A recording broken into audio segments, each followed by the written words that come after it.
What is up, everybody? It is Guy Smiley here, and in this video we are going to be taking a look at this Christmas scene that I made. It is a scene that I was inspired to do after I went to the Lego store and I got a whole bunch of these new pieces here.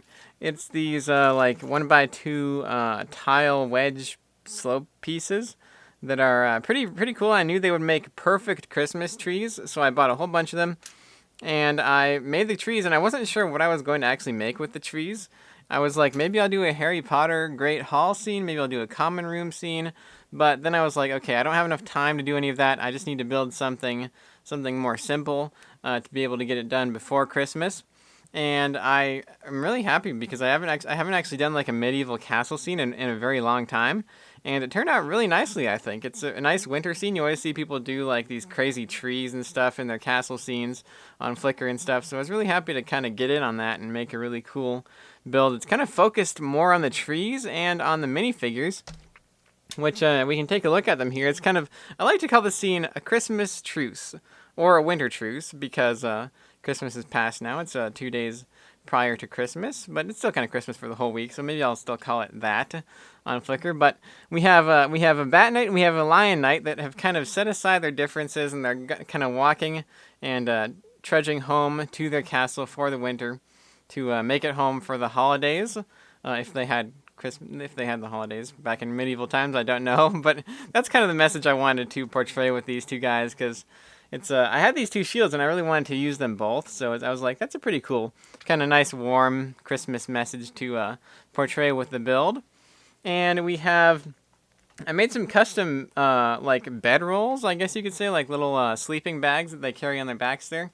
I just had some cloth laying around and I rolled it up into a roll, and then I put some electrical tape. I cut it into very thin pieces, and that's what these the black twine around it, I guess, is that's what that is. It's electrical tape that I have cut into very thin pieces.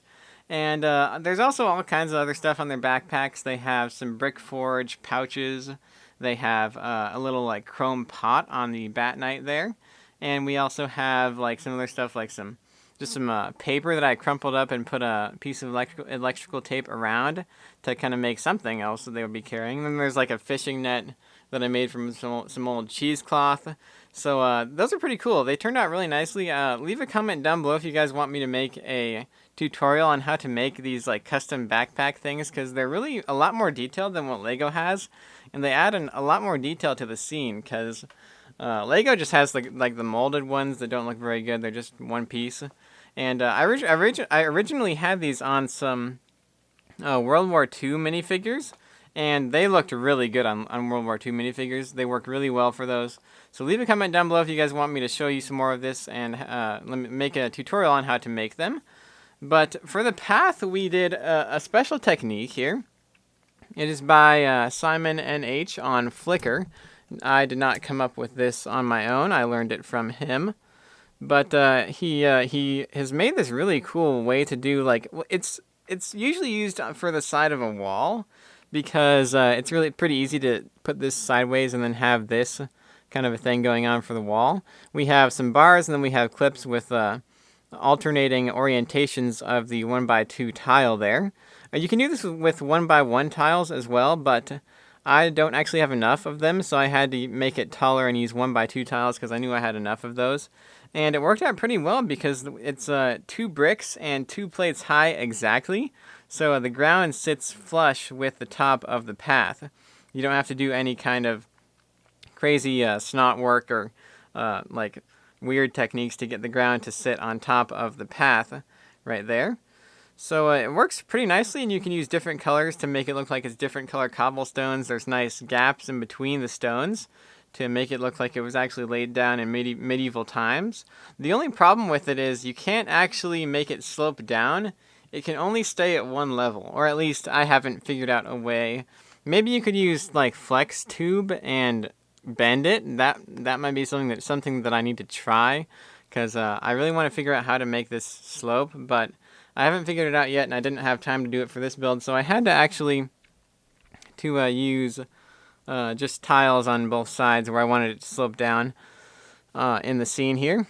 And the nice thing about this scene is you can actually It functions as a nice like diorama little scene here like this, or you can actually zoom in, as I will put on the picture right now, on the screen right now. And I moved this tree back there, and then I had another one laying around that I made, and I put it off to this side, and then I put a PNG snow effect over the photo using GIMP, the photo editing software, and then I just like kind of cropped it down to where it was just the nights, and it looks a lot like a scene. It's like just Lego is visible. And the nice thing about snow scenes is you don't have to worry about having a whole background of like Lego stuff to fill up the space in the background. You can just put white back there, put a white background back there, and it's snow. So that's what I did with that one. I just put my white background back there, zoomed in, and then I was able to get a really nice snowy scene, like they're actually trudging through the forest on a little path towards the castle to make it home for Christmas.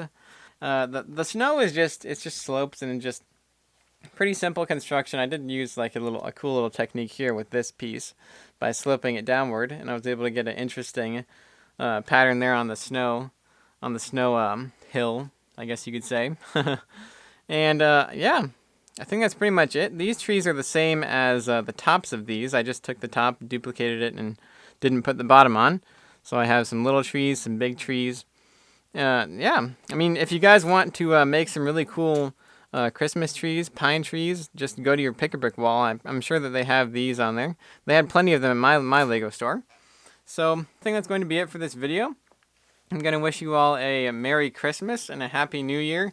Happy holidays to everybody watching this. Be sure to leave a comment down below with your thoughts on this build. Do you guys like it? Or do you guys not so like it? What can I do to improve?